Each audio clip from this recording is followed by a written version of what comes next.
بسم اللہ الرحمن الرحیم۔ حضرت جبرائیل علیہ الصلاۃ والسلام نے ارشاد فرمایا کہ اگر گناہ بہت زیادہ ہوں تو محرم الحرام کے اس بابرکت مہینے میں نماز فجر کے وقت یہ ایک لفظ پڑھ لو۔ اگر بول نہیں سکتے تو دل میں کہہ دو۔ اگر گناہ سمندر کے جھانک کے برابر بھی ہوں گے تو بخشش ہو جائے گی۔ وہ لفظ یہ ہے۔ حضرت جبرائیل علیہ الصلاۃ والسلام نے حضرت محمد مصطفیٰ صلی اللہ علیہ وسلم سے فرمایا کہ آپ کی امت گناہ بڑھ کر لائے گی۔ اگر آپ کی امت کا کوئی بھی فرد محرم الحرام کے ان مبارک دنوں میں صرف یہ ایک لفظ کہہ دے، اگر وہ بول نہیں سکتا تو دل میں کہہ دے، اللہ تبارک و تعالی نے حکم دیا ہے کہ میں ان کی مغفرت کروں گا اور گناہ معاف کروں گا۔ محترم ناظرین، انسان خطا کا پتلا ہے۔ زندگی کے ہر سفر میں انجانے میں یا جان بوجھ کر گناہ سرزد ہو جاتے ہیں۔ ان گناہوں کی شامت سے دل سیاہ ہو جاتا ہے، رزق میں تنگی، دل میں بے سکونی اور زندگی میں بے برکتی آ جاتی ہے۔ گناہ انسان کو اللہ تبارک و تعالی سے دور کرتے ہیں، حتیٰ کہ وہ عبادت میں سستی، دعا میں بے دلی اور توبہ سے غفلت کا شکار ہو جاتا ہے۔ مگر اللہ تبارک و تعالی کی رحمت بے پایا ہے، وہ غفور الرحیم ہے، گناہوں سے بھرپور زندگی کو بھی ایک سچی توبہ سے پاک کر دیتا ہے۔ قرآن پاک میں فرمایا کہ اے میرے بندو، جنہوں نے اپنی جانوں پر زیادتی کی، اللہ تبارک و تعالی کی رحمت سے نا امید نہ ہو، بے شک اللہ تعالی سب گناہوں کو معاف کر دیتا ہے۔ محترم ناظرین، انسان کی فطرت میں کمزوری ہے، وہ گناہوں میں مبتلا ہو جاتا ہے۔ بعض اوقات یہ گناہ اس قدر بڑھ جاتے ہیں کہ انسان خود مایوسی میں ڈوب جاتا ہے اور سوچتا ہے کہ اب نجات ممکن نہیں۔ مگر اے بندو، یاد رکھو کہ اللہ تبارک و تعالی کی رحمت اور اس کا فضل تیرے گناہوں کی تعداد سے کہیں زیادہ وسیع اور عظیم ہے۔ قرآن مجید میں اللہ تبارک و تعالی فرماتا ہے کہ جس کا ترجمہ ہے، اے میرے بندو، جنہوں نے اپنی جانوں پر زیادتی کی ہے، اللہ تعالی کی رحمت سے نا امید نہ ہو، بے شک اللہ تبارک و تعالی تمام گناہ معاف کر دیتا ہے۔ اللہ تعالی نے اپنی رحمت کو اپنے غضب پر غالب کر دیا ہے۔ اس کا فضل ایسا ہے کہ وہ ایک توبہ کرنے والے بندے کے سارے گناہ معاف کر کے اسے محبوب بنا لیتا ہے۔ جو بندہ سچے دل سے توبہ کرتا ہے، اللہ تبارک و تعالی نہ صرف اسے معاف کرتا ہے بلکہ بعض اوقات اس کے گناہوں کو نیکیوں میں بدل دیتا ہے۔ حدیث قدسی میں ہے کہ میری رحمت میرے غضب پر غالب ہے۔ ناظرین محترم، اللہ تبارک و تعالی کی رحمت کو ملحوظ خاطر رکھتے ہوئے ہمارا آج کا وظیفہ بھی محرم الحرام کے مہینے میں امت محمدیہ صلی اللہ علیہ وسلم کے گناہوں کی مغفرت کے حوالے سے ہے، کہ جس کے بارے میں حضرت جبرائیل علیہ الصلاۃ والسلام نے حضرت محمد مصطفیٰ صلی اللہ علیہ وسلم سے فرمایا کہ اگر آپ کی امت کا ہر فرد گناہ بڑھ کر لائے گا، اگر گناہوں کے باوجود وہ محرم کے اس خاص وقت میں ایک لفظ کہہ دے اور جو بول بھی نہ سکتا ہو، وہ اگر دل میں ہی اپنے گناہوں کا تصور لاتے ہوئے اس لفظ کو ادا کر لے، تو اللہ تبارک و تعالی نے حکم دیا ہے کہ میں ان کی مغفرت کروں گا اور گناہوں کو معاف کر دوں گا۔ تو وہ لفظ جاننے کے لیے اور اللہ تبارک و تعالی کی رحمت اور اس کا فضل جاننے کے لیے گزارش ہے کہ ویڈیو کو آخر تک لازمی دیکھیے گا، تاکہ تمام امت محمدیہ کے گناہوں کی مغفرت ہو سکے۔ حضور اکرم صلی اللہ علیہ وسلم نے حضرت جبرائیل امین علیہ الصلاۃ والسلام سے فرمایا کہ میری امت کا کیا ہوگا؟ جبرائیل امین علیہ الصلاۃ والسلام نے عرض کی، یا رسول اللہ صلی اللہ علیہ وسلم، اگر آپ کی امت گناہ بڑھ کر لائے گی اور محرم کے مہینے میں صرف ایک لفظ اپنی زبان سے کہہ دے تو ان کے 1000 سال کے گناہ معاف ہو جائیں گے اور ان کی مغفرت ہو جائے گی۔ آپ صلی اللہ علیہ وسلم نے حضرت جبرائیل امین علیہ السلام سے یہ سنا تو آپ صلی اللہ علیہ وسلم نے فرمایا کہ میرا دل ٹھنڈا ہو گیا۔ نبی پاک صلی اللہ علیہ وسلم جب آخری خطبہ دے چکے تو اپنے حجرے میں تشریف لے گئے۔ پھر جب آپ پر بے ہوشی طاری ہوئی تو دروازے پر ایک شخص نے آ کر پکارا، السلام علیکم۔ کسی نے اس کی آواز سن کر یہ جواب دیا کہ اس وقت رسول کریم صلی اللہ علیہ وسلم پر بے ہوشی کا غلبہ ہے، اس وقت تمہیں آنے کی اجازت نہیں ہے۔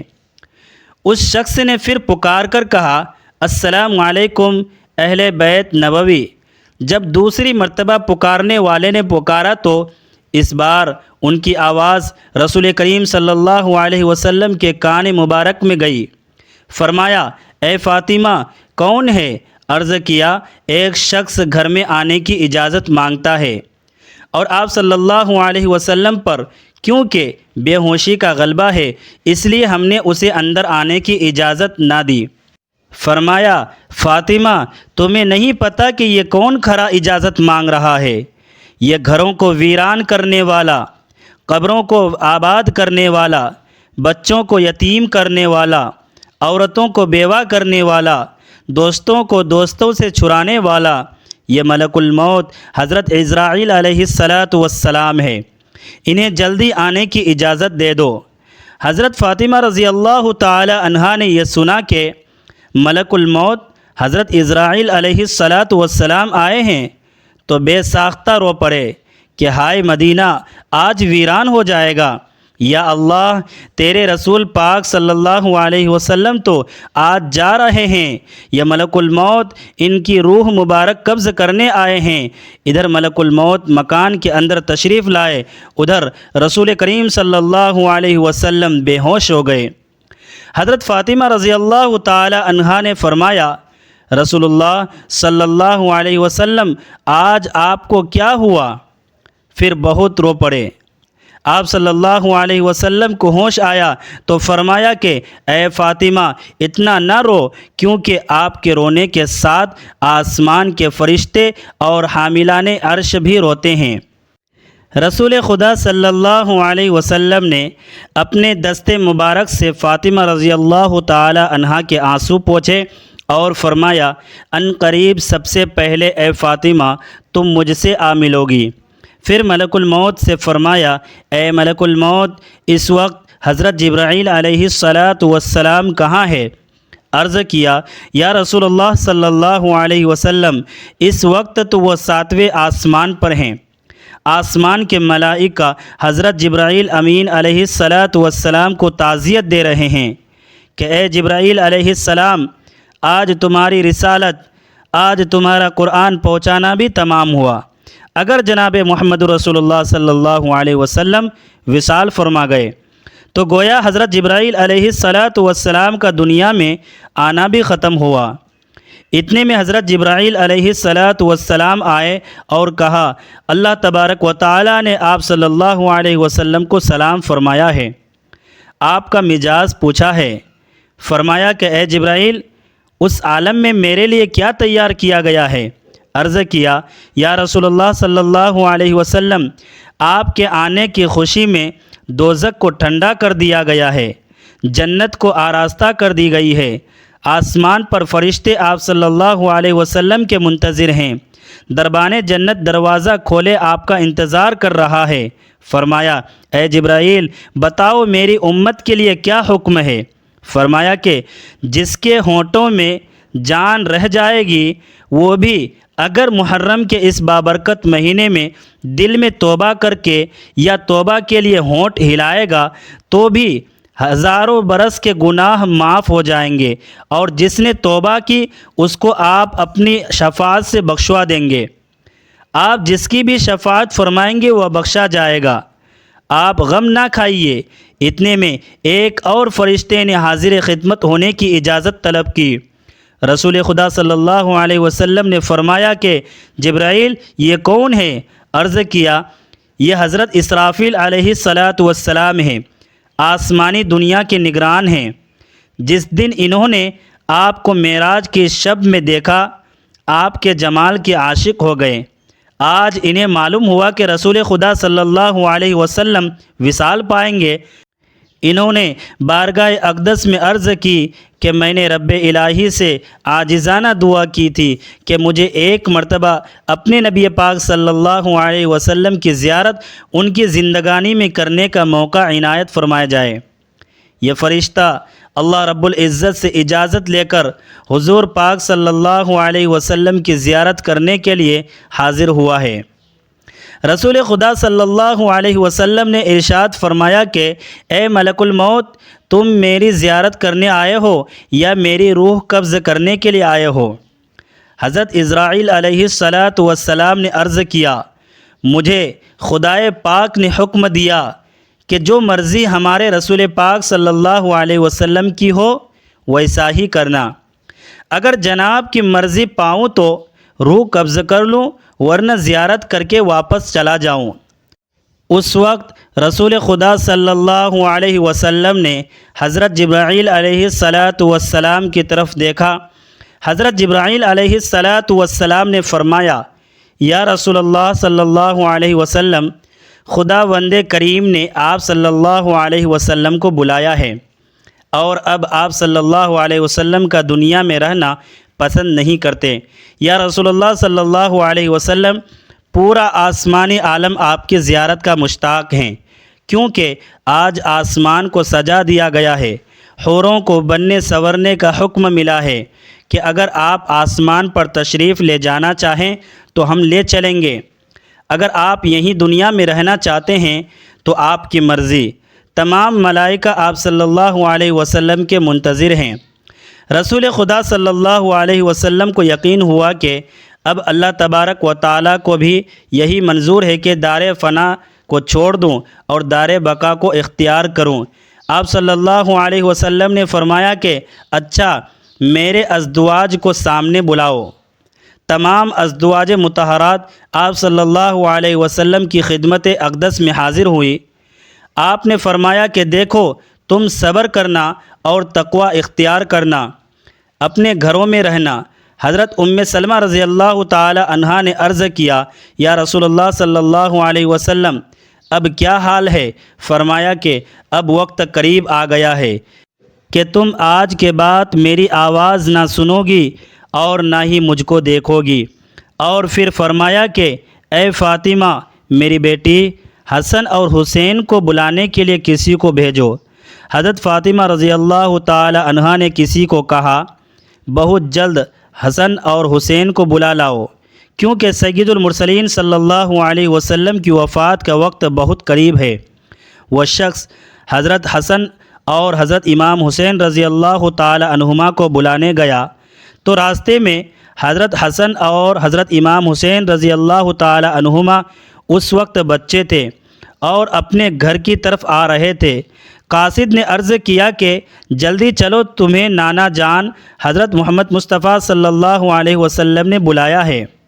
حضرت حسن نے حضرت امام حسین رضی اللہ تعالی عنہما کو دیکھتے ہوئے فرمایا کہ میں نے کہا تھا نا بھائی جان کہ میرا دل آج بہت افسردہ ہے۔ میرا جی چاہتا تھا کہ آج میں نانا جان کی خدمت اقدس میں رہوں۔ میرا دل مانتا تھا کہ آج کچھ ہونے والا ہے، اس لیے ہم پہلے سے ہی گھر کی طرف چل نکلے تھے۔ حضرت حسن اور حضرت امام حسین رضی اللہ تعالی عنہما نے فرمایا کہ اتنی جلدی کیوں ہے؟ کیا ہمارے نانا جان کا آخری وقت ہے؟ دونوں شہزادے گھبراتے ہوئے حاضر ہوئے۔ رسول خدا صلی اللہ علیہ وسلم نے انہیں اپنے پاس بٹھا کر ان کے سروں پر ہاتھ پھیر کر فرمایا کہ میری امت کے ظالم تم پر ظلم کریں گے۔ حضرت فاطمہ رضی اللہ تعالی عنہ نے عرض کیا کہ حضور اکرم صلی اللہ علیہ وسلم، اگر ان پر ظلم ہوگا تو یہ آپ صلی اللہ علیہ وسلم کے بعد کس کو کہیں گے؟ اس پر رسول خدا صلی اللہ علیہ وسلم نے فرمایا کہ اللہ ہی ان کے لیے کافی ہے۔ حضرت حسن اور حضرت امام حسین رضی اللہ تعالی عنہما آپ کی وفات کی باتیں سن کر رو پڑے۔ ان کی آواز سن کر صحابہ کرام رضوان اللہ علیہم اجمعین کا مجموعہ جو حجرہ شریف کے باہر جمع تھا، محترم ناظرین، وہ سب زار و قطار رونے لگے۔ حضرت جبرائیل علیہ السلام نے عرض کی کہ یا رسول اللہ صلی اللہ علیہ وسلم، آپ کے بعد آپ کی امت کا رکھوالا کون ہوگا؟ یہ سن کر آپ صلی اللہ علیہ وسلم اتنا روئے کہ آپ صلی اللہ علیہ وسلم کا چہرہ انور آنسوؤں سے تر ہو گیا۔ حضرت ام سلمہ رضی اللہ تعالی عنہ نے کہا کہ اے رسول خدا صلی اللہ علیہ وسلم، آپ تو ہر صورت میں سب سے اعلیٰ مقام پر تشریف لے جا رہے ہیں، آپ صلی اللہ علیہ وسلم کیوں روتے ہیں؟ فرمایا کہ میں اپنی امت سے جدائی کے صدمے میں روتا ہوں۔ جب صحابہ کرام رضوان اللہ علیہم اجمعین کے رونے کی آواز بلند ہوئی، تب آپ صلی اللہ علیہ وسلم نے ارشاد فرمایا، اے علی، میرے حجرے کا پردہ اٹھاؤ، میں ایک نظر اپنی امت کو دیکھ لوں۔ حضرت علی رضی اللہ تعالی عنہ نے پردہ اٹھایا اور صحابہ کرام رضوان اللہ علیہم اجمعین کو پاس بلایا۔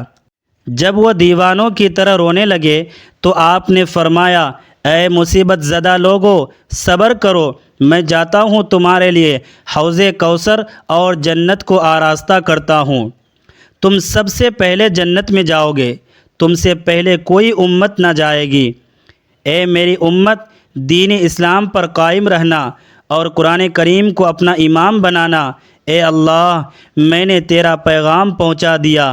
یہ فرماتے فرماتے رسول خدا صلی اللہ علیہ وسلم کی آنکھیں بند ہوئی اور ماتھے پر پسینہ آیا، بے ہوشی طاری ہوئی۔ حضرت علی رضی اللہ تعالی عنہ نے صحابہ کرام رضوان اللہ علیہم اجمعین کو اشارے سے رخصت کیا۔ صحابہ کرام رضوان اللہ علیہم اجمعین باہر چلے گئے۔ محترم ناظرین، حضرت بی بی فاطمہ رضی اللہ تعالی عنہ نے عرض کیا کہ یا رسول اللہ صلی اللہ علیہ وسلم، میں حشر کے دن آپ کو کہاں ڈھونڈوں گی؟ فرمایا کہ لوائے حمد کے نیچے۔ عرض کیا کہ وہاں ملاقات نہ ہوئی تو؟ فرمایا کہ پھر حوض کوثر پر۔ اگر وہاں بھی نہ ہوئی تو؟ تب میزان عدل کے پاس جہاں امت کے اعمال تولے جائیں گے، یا پھر پل صراط پر۔ میں وہاں جہنم کے کنارے کھڑا امت کی سلامتی سے گزر جانے کی دعا کرتا رہوں گا۔ جب رسول خدا صلی اللہ علیہ وسلم سب کی وصیت سے فارغ ہوئے، فرمایا کہ اے ملک الموت، مجھے اپنے رب کی ملاقات کا اشتیاق ہے، اب تم جس کام کے لیے آئے ہو وہ کرو۔ رسول خدا صلی اللہ علیہ وسلم کی روح قبض کرنے کی اجازت طلب فرمائی۔ ملک الموت نے روح قبض کرنا شروع کی۔ وہ تکلیف شروع ہوئی تو فرمایا، اے اللہ، موت کی بڑی سخت تکلیف ہے، الہی تو ہی یہ موت کی تکلیف آسان کرے گا۔ مٹی کے پیالے میں پانی بھروا کر گھڑی گھڑی پانی میں ہاتھ ڈالتے، وہ ہاتھ منہ پر پھیرتے اور فرماتے، اے اللہ، مجھے اپنے پاس بلا لے۔ حضرت فاطمہ رضی اللہ تعالی عنہا نے کہا کہ یا رسول خدا صلی اللہ علیہ وسلم، آج آپ کو بہت تکلیف ہے۔ فرمایا، اے فاطمہ، جب میرا وصال ہو جائے تو کہنا انا للہ و انا الیہ راجعون۔ پھر جب نزا کی تکلیف زیادہ ہوئی تو حضرت جبرائیل علیہ السلام روئے اور اپنا منہ پھیر لیا۔ رسول خدا صلی اللہ علیہ وسلم نے فرمایا، لوگو دیکھو، نماز کی حفاظت کرنا۔ یہ فرمانے لگے، یا رب امتی، یا رب امتی، کہتے کہتے جان سینے تک سمیٹ آئی۔ نیچے کے جسم کی جان نکل چکی تھی، مگر امت گنہگار کا کلمہ منہ پر جاری رہا۔ حضرت جبرائیل علیہ السلام نے فرمایا کہ اللہ تعالیٰ فرماتا ہے کہ ہم آپ کی امت پر 1000 درجہ آپ سے زیادہ مہربان ہیں۔ اے نبی صلی اللہ علیہ وسلم، آپ اپنی امت میرے سپرد کر کے موت کی تکلیف کو آسان کیجئے۔ یہ سن کر فرمایا کہ اب میرا دل ٹھنڈا ہوا۔ اب گردن مبارک ایک طرف کو مائل ہوئی اور روح مبارک پرواز کر گئی۔ تو محترم حاضرین، وقت کی نزاکت کو مد نظر رکھتے ہوئے آپ کو ان الفاظ کے بارے میں بتاتے ہیں جن کے بارے میں حضرت جبرائیل علیہ السلام نے حضور صلی اللہ علیہ وسلم سے فرمایا کہ اگر آپ کی امت گناہ بھر بھر کر لائے گی، تب محرم الحرام کے اس عظیم مہینے میں یہ الفاظ پڑھ لے، یا جو پڑھنا نہیں بھی جانتا ہو دل میں تصور کر لے گا تب بھی اللہ تبارک و تعالی اس کے گناہوں کو معاف کر دے گا، اس کی بخشش فرما دے گا، اس کی زندگی بھر کی گناہ معاف کر دے گا، اس کی مغفرت کر دے گا اور اس کے لیے دنیا اور آخرت آسان کر دے گا۔ یہ الفاظ آپ چلتے پھرتے کسی بھی وقت پڑھ سکتے ہیں، فجر کی نماز کے بعد پڑھ لے یا دن بھر میں جب وقت ملے، دنیا کے کسی بھی کونے میں ہوں، آپ ان الفاظ کو باکثرت پڑھ سکتے ہیں۔ ان الفاظ کو پڑھنے کے لیے سب سے پہلے باوضو ہو جائیں اور حضور اقدس صلی اللہ علیہ وسلم کی ذات مبارکہ پر درود پاک کا نذرانہ پیش کریں۔ درود پاک آپ کوئی سا بھی پڑھ سکتے ہیں، صلی اللہ علیہ وسلم بھی پڑھ سکتے ہیں، لیکن درود ابراہیمی کی فضیلت بہت زیادہ ہے، اسی لیے ثواب کے طور پر ایک مرتبہ میرے ساتھ پڑھ لے، اللہم صلی علی محمد وعلی آل محمد کما صلیت علی ابراہیم وعلی آل ابراہیم انک حمید مجید، اللہم بارک علی محمد وعلی آل محمد کما بارکت علی ابراہیم وعلی آل ابراہیم انک حمید مجید۔